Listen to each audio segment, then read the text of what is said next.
So welcome back to Mr. Neon Tech, and yes, I know why you're in this video. You are confused in choosing the best MacBook for you in 2026. And I can't blame you. This year it's very confusing because save for 65,000 rupees, you have the MacBook Air M1 which was launched 6 years back, and also you have the latest MacBook Neo that is also there for the same price. On top of that, you have the MacBook Air M2, M3, M4, M5 and even their Pro series. So let's start with the entry level. For an entry level purchase decision, you have the MacBook Air M1 for around 65,000 rupees and the latest MacBook Neo for around 65,000 rupees. But don't assume that the M1 is old, because whatever video that you are seeing in this channel or even in my main channel is still edited on a MacBook Air M1 which was launched 6 years back, that too in 4K. So if you're a budget creator looking to edit 4K videos like the one that you're seeing right now and also want to do some research things and watch movies etc., and you need portability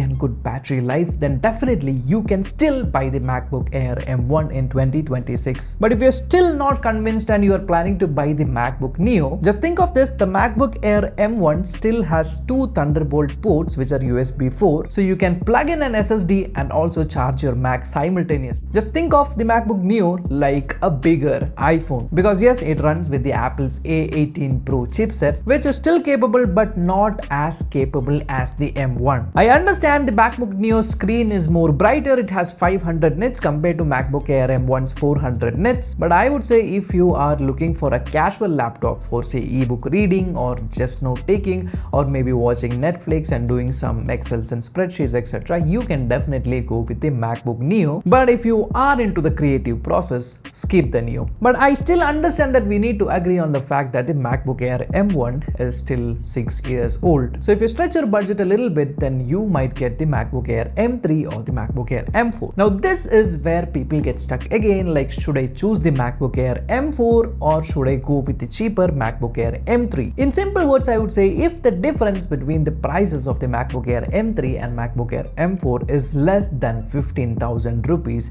definitely you should get the MacBook Air M4. Now you may ask why? Because M3 and M4 had a huge jump in their architecture and the manufacturing process, and this basically comes down to on-device AI processing. Say you're using the Apple Intelligence or even Photoshop, most of the things are now running in the on-device AI. The M3 chipset has 18 TOPS or trillion operations per second, whereas the M4 has 38 TOPS, which is a huge jump. And the M4 uses the second generation 3 nanometer manufacturing process, which is more efficient. And even they have increased their memory bandwidth from 100 gigabits per second to 120 gigabits per second. But what if the price difference between M3 and M4 is more than 15,000 rupees? Then I would say go get the M3 with a higher RAM variant, say 16 GB. Now there is one more weird question that people ask in my Instagram DMs: should I go with MacBook M3 Pro or should I go with the latest MacBook M5 Air? Now the answer comes down to why you're buying that MacBook. If you're a full-time content creator that requires 4K multi-layer editing, and that too you are using the laptop for more than 8 hours a day, and you need to constantly do creative works like 3D rendering, After Effects, or maybe even 4K multi-layer video editings and things like that, and even run AI, definitely your laptop needs to stay cooler, hence you need a fan. And also if you're a creator, you definitely would need an SD card slot so that you can transfer data fast and even have an onboard HDMI port instead of using dongles. Because I know M5 is very capable processor, but again, since M5 Air runs on a fanless system,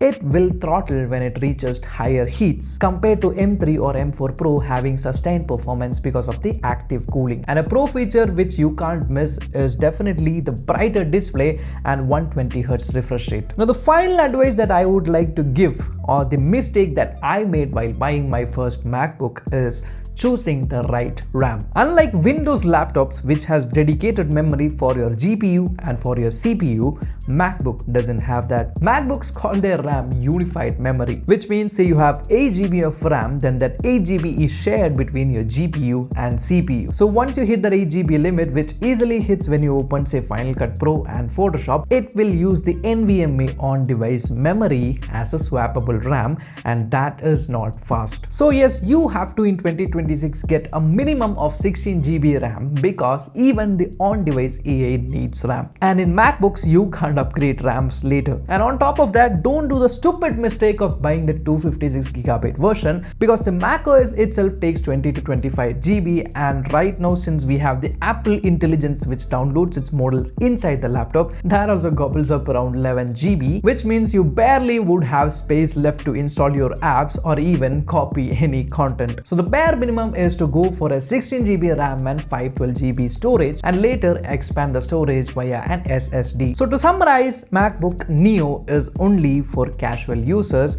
who are looking for a replacement for your smartphone to a bigger screen. If you're a serious creator but very tight on budget, then definitely MacBook Air M1 2020 model is still an option for you. But if you can still stretch your budget, definitely I would recommend you can go with the M3 or M4 Air laptops. But in all cases, if you are into hardcore content creation, 3D modeling, Photoshop, Figma, etc., I would suggest go for the Pro variant, whatever price it may be. I'll do one thing, I'll put all the links to the mentioned MacBooks here in the product section or in the description below so you can check out and buy your best laptop. So that's it for this video. If you like this channel, do subscribe for such content, and until next time, bye bye.